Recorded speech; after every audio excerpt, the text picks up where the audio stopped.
کو دوستو، آج میں اور آپ جمعۃ المبارک میں جس عظیم ہستی کا ذکر خیر کر کے ان کی بارگاہ سے خیرات حاصل کریں گے اور اپنی زندگی میں اسلام کے نور کی شمع کو مزید فروزہ رکھنے کی کوشش کریں گے۔ آج انشاءاللہ العزیز ہم نبی پاک صلی اللہ تعالیٰ علیہ وسلم کے پاک پیارے صحابی خلیفہ ثالث امیر المومنین خلیفۃ المسلمین جامع القرآن ذو النورین حضرت سیدنا عثمان بن عفان رضی اللہ تعالیٰ عنہ آپ کا ذکر خیر کریں گے، اور رب کے حضور دعا ہے کہ خالق کائنات آپ کی سیرت مبارکہ سے مجھے اور آپ کو یہ توفیق عطا فرمائے کہ جس طرح وہ لوگ جو رب کی بارگاہ میں قبول ہیں، جو نبی پاک کی بارگاہ میں بڑی عزت والے ہیں، ان کی زندگی پہ عمل کرتے ہوئے رب تعالیٰ ہمیں اپنی زندگیوں کو بہتر کرنے کی توفیق عطا فرمائے۔ گرامی قدر بزرگوں دوستو، حضور نبی علیہ السلام کے سارے صحابہ بڑی شان والے، بڑی عظمتوں والے، بڑے ہی مقام والے ہیں۔ میرے اور آپ کے پاس الحمدللہ کوئی ایسا پیمانہ نہیں ہے کہ میں اور آپ ناپ تول میں جا سکیں، میں اور آپ حاشیہ لگا سکیں، میں اور آپ کنارے اور کتارے بنا سکیں کہ جس میں ہم اصحاب رسول، اہل بیت رسول، ان کے مقام کو، ان کی حد کو ہم بیان کر سکیں۔ ہماری کیا اوقات ہے کہ ہم ایسی ذات والا صفات پہ بات کریں کہ جن کی سچائی پہ، جن کی ثابت قدمی پہ اور جن کے دین پہ رب تعالیٰ فرماتا ہے فَعَلِمَ مَا فِي قُلُوبِهِمْ کہ میں نے ان کے دلوں کو دیکھا۔ رب قرآن میں لا فرماتا ہے کہ میں نے ان لوگوں کے دلوں کو دیکھا، اور پوری کائنات میں اتنے سچے دل نے دیکھے جتنے دل میرے نبی کے صحابہ کے ہیں۔ حضور کے صحابہ کے دلوں میں جو نبی پاک کی محبت ہے، پوری کائنات میں کوئی بندہ ساری عمر کی عبادت کرتا رہے، ساری عمر کی سجدہ ریز ہوتا رہے، لیکن وہ بندہ کہ جس نے ایک جھلک محبوب پاک کو دیکھ لیا اور حضور کے قدموں میں بیٹھ گیا، حضور کی صحبت و قربت میسر آ گئی، ساری کائنات کے زاہدین، عابدین، ساجدین، ذاکرین ایک طرف اکٹھے ہو جائیں تو صحابی رسول کی اس ادا کا مقابلہ نہیں کر سکتے کہ جب اس بندہ خدا نے اپنی آنکھ اٹھا کے جلوہ مصطفیٰ کو اپنے سر کی آنکھوں سے دیکھا تھا، اس کا مقابلہ نہیں کر سکتا۔ تو حضرت سیدنا عثمان غنی رضی اللہ تعالیٰ عنہ، آپ کی ذات والا صفات، نبی علیہ السلام کی امت میں بڑے ایسے لوگ گزرے ہیں کہ جن کے نبی پاک کی امت پہ بڑے احسان ہیں۔ ان میں سے حضرت سیدنا عثمان غنی رضی اللہ تعالیٰ عنہ آپ کی نمایاں ذات والا صفات ہے کہ آپ کی شان پہ اگر بات کی جائے تو بڑی طویل گفتگو اس پہ بندہ نچیز کر سکتا ہے، آپ بھی علماء سے سنتے ہیں۔ میں کوشش کروں گا کہ آپ کی سیرت مبارکہ کے چند پہلو آپ کے سامنے رکھوں اور اسی کو سامنے رکھتے ہوئے ہم آئندہ زندگی کو بہتر کرنے کی کوشش کریں۔ حضرت سیدنا عثمان غنی رضی اللہ تعالیٰ عنہ، آپ کا ایک لقب ہے جامع القرآن، قرآن کریم کو جمع کرنے والے۔ جب قرآن کریم نبی پاک علیہ السلام کے سینہ مبارک پہ اس کا نزول ہوا تو صحابہ کرام نے اس کو کھجور کے پتوں پہ لکھ کے محفوظ کیا، کسی نے پتھروں پہ لکھ کے محفوظ کیا، کسی نے لکڑی کی تختیوں پہ لکھ کے محفوظ کیا۔ اسی طرح قرآن کریم کی صحابہ نے زبانی یاد فرمایا۔ پھر کاتب وحی حضرت امیر معاویہ رضی اللہ تعالیٰ عنہ، آپ کی سرکار نے ذمہ داری فرمائی، آپ اس خدمت کو انجام دیتے رہے، صحابہ کرام زبانی یاد کرتے رہے، ایک دوسرے سے سنتے رہے، سناتے رہے، قرآن کریم کا نور آگے منتقل ہوتا رہا۔ نبی علیہ السلام کے بعد حضرت سیدنا ابوبکر صدیق رضی اللہ تعالیٰ عنہ، آپ کا دور مبارک آیا، اس میں بھی قرآن کریم پہ بڑا کام ہوا، صحابہ نے زبانی بھی یاد کیا، باقی لوگوں تک بھی پہنچایا۔ حضرت عمر پاک کے زمانے میں بھی بڑا کام ہوا، لیکن حضرت عثمان غنی رضی اللہ تعالیٰ عنہ آپ نے قرآن کریم کو کتابی شکل میں جمع فرمایا، کتابی شکل میں جمع فرما کے اس کے نسخوں کو آپ نے بڑے بڑے شہروں میں منتقل فرمایا، وہاں کے امراء وزراء کو خدام کو آپ نے قرآن کریم کے نسخے بطور تحفہ عطا فرمائے، اور آج پوری دنیا میں جو قرآن کریم مجھے اور آپ کو ایک مصحف کی شکل میں، کتاب کی شکل میں میسر آتا ہے، چاہے وہ جامع مسجد انوار مصطفیٰ کی الماری میں پڑا ہو، یا مسجد نبی شریف کے پلر میں پڑا ہو، یا آپ کے گھروں میں محفوظ پڑا ہو، جہاں بھی قرآن کریم پڑا ہے، اگر قرآن کریم اس شکل میں ہے، اس حالت میں ہے، تو یہ امت محبوب پہ احسان حضرت سیدنا عثمان غنی کا ہے۔ اور میں جب ایک بات کیا کرتا ہوں، کیونکہ علماء کا اپنا انداز ہے، ہر بندہ تقریر سن کے بیان کرنا بڑا آسان ہے، کتاب سے پڑھ کے بالکل اسی طرح آگے پہنچا دینا یہ ایک بڑا آسان سا کام ہے، لیکن کتاب سے پڑھنا، اس کو سمجھ کے اپنے سننے والوں کو سادہ انداز میں سمجھانا اور ہمیشہ کے لیے ان کے دل میں ان نفوس قدسیہ کی جگہ کو قائم رکھنا، یہ ایک بڑا کام ہوتا ہے۔ جو میں نے پڑھا تھا میں نے آپ کو سنا دیا کہ حضرت عثمان غنی رضی اللہ تعالیٰ عنہ آپ کا لقب ہے جامع القرآن، قرآن کریم کو جمع فرمانے والے، اور آپ نے قرآن کریم کو جمع فرمایا، قرآن کریم کو عام فرمایا، بڑے بڑے شہروں نے قرآن کریم کے نسخوں کو آپ نے پہنچایا، صحابہ نے قرآن کریم دیکھا، بعد میں آنے والے تابعین نے وہی قرآن پاک پڑھا، اور آج تک بلکہ قیامت کی صبح تک قرآن کریم وہی پڑھا جائے گا جو حضرت عثمان غنی نے جمع فرمایا ہے۔ بات ختم ہو گئی، علماء بھی یہی بیان فرماتے ہیں، اس سے آگے کوئی وضاحت نہیں، اس سے آگے کوئی بات نہیں ہے، لیکن میں اپنی محبت میں، میں اپنے انداز میں ایک بات ضرور کرتا ہوں کہ نبی پاک علیہ السلام نے ارشاد فرمایا کہ اگر کوئی بندہ کسی کو صدقہ کرے، حضور فرماتے ہیں جو بندہ صدقہ دے، پھر وہ صدقے والے پیسے اپنی بیوی کو دے، بیوی وہ پیسے اپنے خادم کو دے، خادم وہ پیسے دروازے پہ آنے والے شاہد کو دے،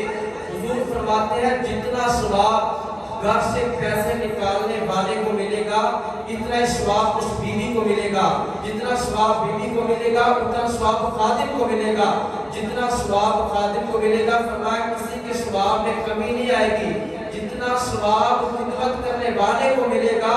اتنا ہی ثواب اس خادم کو بھی ملے گا جس نے مالک سے لے کے پیسے مانگنے والے کو دیے ہیں۔ اللہ کی رحمت، اللہ کا ثواب ختم نہیں ہوگا، تو میں اس لیے یہ بات کرتا ہوں کہ آج جو لوگ صحابہ کرام پہ باتیں کرتے ہیں اور قرآن کریم سامنے رکھ کے صحابہ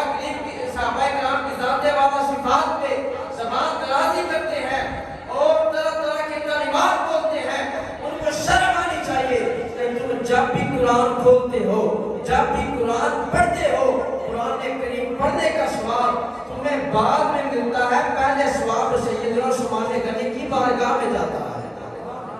یہ قرآن کریم کو امت تک پہنچانے والے کون ہیں؟ حضرت عثمان غنی رضی اللہ تعالیٰ عنہ۔ آج ہماری نوجوان نسل کو یہ پتہ ہے کہ موبائل کمیونیکیشن کو کس نے متعارف کروایا، ہماری ینگ جنریشن کو بخوبی پتہ ہے کہ کس نیٹ ورک کی سگنل زیادہ ہے، کس کی کمیونیکیشن کی رفتار زیادہ ہے، ڈالر، پاؤنڈ، ریال کی رفتار کیا ہے، ان کی اڑان، ان کی پڑھان کیا ہے، لیکن ہائے افسوس کہ کسی مسلمان کو یہ نہیں پتا کہ صحابہ کے اپنی امت پہ، نبی پاک کی امت پہ احسان ہے۔ اگر مجھے اور آپ کو اس بات کا پتا ہو کہ صحابہ نے امت محبوب پہ کتنے احسان فرمائے اور صحابہ نے کتنی مشکل زندگی گزاری اور صحابہ نے کس طرح اسلام کے پرچم کو بلند فرمایا، پھر میں اور آپ اپنے جسم کا ایک ایک ٹکڑا کٹوا دیں گے، لیکن قسم کا خدا کسی کی بھی زبان سے صحابہ کرام کے بارے میں گستاخی اور بے ادبی ادا نہیں ہوگی، بلکہ جب بھی صحابہ کا نام آئے گا، جب بھی نبی پاک کے گھر والوں کا نام آئے گا، جب بندے کو پتا ہو کہ یہ کون سی ہستیاں ہیں، انہوں نے اسلام کو کس طرح بلند فرمایا، اسلام پہ کس طرح احسان فرمائے، پھر جب بھی صحابہ کا نام آئے، نبی کے گھر والوں کا نام آئے، پھر بندہ اپنی زبان کو دراز نہیں کرے گا، بلکہ صحابہ کا نام سن کے ادب کے ساتھ اپنا سر جھکا کے اس بات کا اعلان فرمائے گا کہ ہمارے جسم میں جب تک جان باقی ہے ہم ابو بکر و عمر عثمان و علی بلکہ سرکار کے ہر غلام کے ماننے والے بھی ہیں، چاہنے والے بھی ہیں، اور انہیں کی محبت میں زندگی بسر کرنے والے۔ حضرت عثمان غنی رضی اللہ تعالیٰ عنہ آپ کی شمت بڑا احسان میں بیان فرمایا کہ جامع القرآن، قرآن کریم کو آپ نے جمع فرمایا۔ آج ہر سکادر چاہے اپنا ہو چاہے پرایا ہو، چاہے بیگانہ ہو چاہے اپنے پاس بیٹھنے والا ہو، وہ یہی اعلان کرتا ہے کہ رشد و ہدایت کا سرچشمہ رب کی کتاب انقلاب قرآن مجید ہے۔ لیکن کسی نے کبھی یہ بیان نہیں فرمایا کہ قرآن کریم کو مصحف کی شکل میں، کتاب کی شکل میں جس نے امت تک پہنچایا ہے، اس پہنچانے والے انسان کا نام حضرت عثمان غنی، حضرت عثمان غنی رضی اللہ تعالیٰ عنہ۔ پھر آپ کو دوسرا اعزاز جو اللہ پاک نے عطا فرمایا، یہ بات یاد رکھیے کہ نبی پاک علیہ السلام نے فرمایا کہ میں نے اپنی بیٹیوں کے رشتے اپنی مرضی سے نہیں کیے، فرمایا میں نے جس بیٹی کا نکاح کیا اپنے رب کی مرضی سے کیا۔ بول کیا سبحان اللہ۔ حضرت علی رضی اللہ تعالیٰ عنہ آپ سے شادی سیدہ النساء کی ہوئی تو فرمایا آپ کے حکم سے کی۔ جب باری سیدنا عثمان کی آئی تو میرے نبی علیہ السلام نے اپنی پیاری بیٹی حضرت سیدہ رقیہ رضی اللہ تعالیٰ عنہا آپ کا نکاح حضرت عثمان غنی سے فرمایا۔ پھر سیدہ رقیہ کے بعد اپنی دوسری شہزادی حضرت ام کلثوم رضی اللہ تعالیٰ عنہ آپ کا نکاح حضرت عثمان غنی سے فرمایا۔ اور پھر میرے نبی علیہ السلام کو حضرت عثمان کتنے پیارے ہیں، حضور کے سامنے صحابہ کی قطاریں ہیں، صحابہ کی تعداد ہے، قریش میں بسنے والے بڑے لوگ تھے، مدینے میں بسنے والے بڑے لوگ تھے، حضور سے محبتیں کرنے والے بڑے لوگ تھے، حضور کی چاہتوں پہ اپنی جان نچھاور کرنے والے بڑے لوگ تھے۔ لیکن میرے نبی علیہ السلام نے جب اپنی دوسری بیٹی حضرت سیدہ ام کلثوم رضی اللہ تعالیٰ عنہا آپ کی شادی فرمائی تو میرے نبی علیہ السلام نے اعلان فرمایا میرے صحابہ سن لو، اگر میں محمد کی 40 بیٹیاں بھی ہوتی ہیں، بڑی بات فرمائی سرکار نے، فرمایا اگر میں محمد کی 40 بیٹیاں بھی ہوتی تو یکے بعد دیگرے میں عثمان کے نکاح میں دینا۔ حضرت عثمان غنی رضی اللہ تعالیٰ پوری کائنات کے اندر کسی بندے کو یہ اعزاز میسر نہیں آیا، حضرت آدم علیہ السلام سے لے کے نبی علیہ السلام کی ذات والا صفات تک جتنے انبیاء مرسلین آئے، کسی کے پاس یہ منصب نہیں آیا کہ نبی وہ جو سارے نبیوں کا امام ہے، نبی وہ جو سارے نبیوں کا سلطان ہے۔ نبی علیہ السلام کی 2 شہزادیاں حضرت عثمان کے نکاح میں، اور سرکار نے یہ فرمایا کہ اگر میری 40 بیٹیاں ہوتی، آج میں اور آپ اپنی بیٹی کی شادی کرے تو کوئی اپنے داماد سے ناخوش ہے، کوئی سسرال سے ناخوش ہے، کوئی ان کے اطراف سے ناخوش ہے، کوئی ان کے ماحول سے ناخوش ہے، کوئی بندہ راضی نہیں ہے۔ اب سوچئے کہ سیدنا میرے اور آپ کے آقا مولا، میرے اور آپ کے نبی حضرت عثمان پہ کتنے راضی ہیں کہ حضرت ابوبکر صدیق کی بھی اپنی شان ہے، حضرت عمر پاک کی بھی اپنی شان ہے، حضرت علی حیدر کرار کے نام پہ ہماری جانیں قربان ہے، حضرت طلحہ و زبیر، حضرت عبیدہ بن جراح، حضرت بلال حبشی، سرکار کے سارے صحابہ بڑی شان والے ہیں۔ لیکن جب بات عثمان کی آئی تو سرکار نے فرمایا صحابہ سن لو، اگر 40 بیٹیاں بھی ہوتی نا تو ایک کے بعد دوسری ایک کے بعد دوسری میں ساری بیٹیاں اپنے یار عثمان کے نکاح میں دے۔ حضرت عثمان رضی اللہ تعالیٰ عنہ آپ کو یہ مقام کیسے ملا، کیسے میسر آیا؟ بات سن کے تو چلے جانے والی نہیں ہے، بڑی بات کرنے لگا ہوں۔ سرکار دو عالم صلی اللہ علیہ وسلم آپ نے فرمایا الحیاء من الایمان، حیا ایمان کا حصہ۔ آج کے اس دور میں حیا ختم ہو گئی، آنکھوں سے ماں بہن بیٹی کا تقدس چلا گیا۔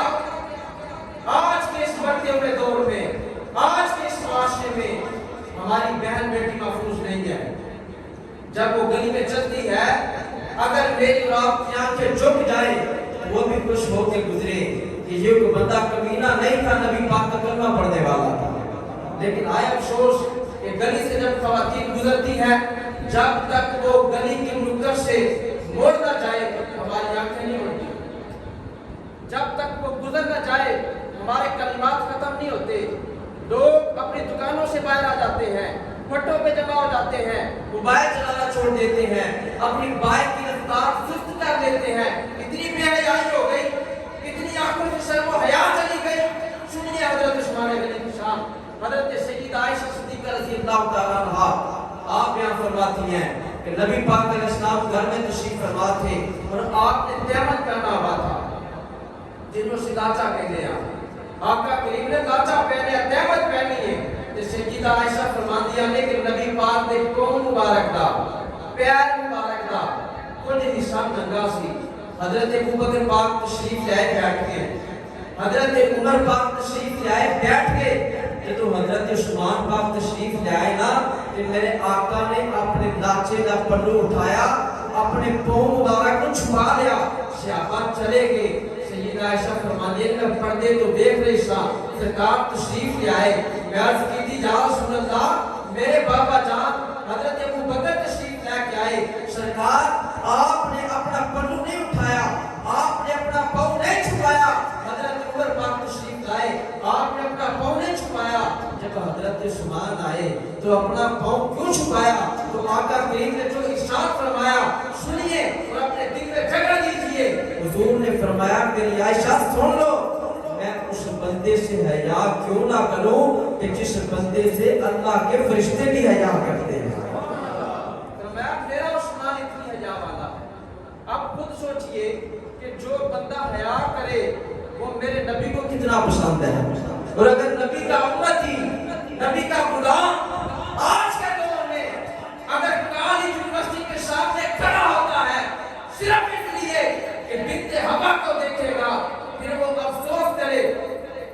شرمسار ہو جائے کہ کس نبی کا کلمہ پڑھا اور نبی کو، نبی علیہ السلام کو کتنی تکلیف دیتے ہیں، اور میرے نبی تو اتنی محبت فرمانے والے ہیں، میرے نبی تو اتنے کریم ہیں۔ فرمایا کہ اس دور کے اندر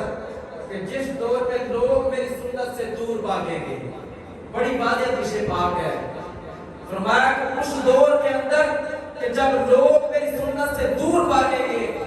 آج لوگوں سے کہا جائے نماز ادا کر لو، کسی کے پاس کوئی وقت نہیں ہے۔ آج کسی سے کہا جائے فلاں نیکی کے کام میں حصہ لے لو، کسی کے پاس کوئی وقت نہیں ہے۔ آج کسی سے کہا جائے کہ سنت رسول کے مطابق نکاح کر لو، حالانکہ جو ہم نکاح کرتے ہیں اس کا سنت کے ساتھ کوئی تعلق نہیں ہے۔ نبی پاک علیہ السلام نے فرمایا النکاح سنتی فمن رغب عن سنتی فلیس منی۔ سرکار نے فرمایا کہ نکاح میری سنت ہے، جس نے اس سنت کو ادا کیا اس نے میرا طریقہ ادا فرمایا۔ اب طریقہ ادا کرنے کے لیے طریقے پہ چلنا پڑتا ہے۔ آج کسی سے کہا جائے کہ اپنے نکاح کو سنت کے مطابق کرو، لوگ کہتے ہیں ہماری ناک کٹ گئی، ہمارا سر کہاں گیا، ہماری جامع عصمت کہاں گئی، ہمارے دن و دینار کے امدار کہاں گئے، ہماری گاڑیاں، ہمارے بنگلے، ہمارا نام، ہمارا سٹیٹس کہاں گیا۔ وہ بندہ ہے خدا کو نہیں سوچا کرو، تیرا سٹیٹس زیادہ ضروری ہے یا محمد عربی کی ذات زیادہ ضروری ہے؟ نبی پاک علیہ السلام کی ذات زیادہ ضروری ہے نا۔ میں اور آپ کہاں جا رہے ہیں؟ جب ہم نکاح کے موقع پہ پوری رات طلائی مخلوق کے سہارے سے ساری دنیا ناچ رہی ہے، سارے لوگ ناچ رہے ہیں، اور شادی کے موقع پہ وہ حاجی صاحب جو لوگوں کی بہنوں پہ طنز کرنے والے، لوگوں کی بہنوں کو نشانہ بنانے والے، لوگوں کی ماؤں کے کردار کو اچھالنے والے، لوگوں کی بیٹیوں کے بارے میں باتیں کرنے والے، آج ان حاجی صاحب کی اپنی خاتون خانہ، گھر والی خاتون دوپٹہ اترا ہوا ہے، بیٹی ناچ رہی ہے، بیٹی بال سوار کے گلیوں سے گزر رہی ہے۔